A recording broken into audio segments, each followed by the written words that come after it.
Hey y'all, so this is our latest classic project. It's a 66 Land Rover. I actually bought it from a guy locally here in Kentucky whose dad imported it in the 80s, and it's been their family fun off-road vehicle since. Spent some time in the Rockies on four-wheel drive adventures.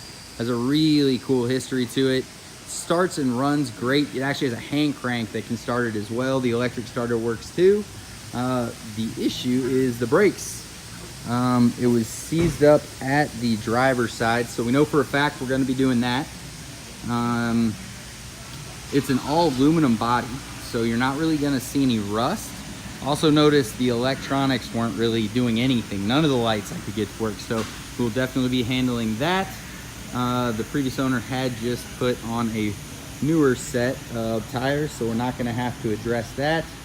Another issue we found is that the suspension isn't quite what it used to be, so there's a lot of separation there, so we're probably going to be addressing that as well.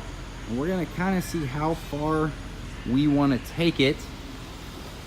I think the idea at this point is to get it up and running and driving and making it a fun car, and letting someone else do all of the cosmetics to it, but make sure it's a safe, cool car to drive around.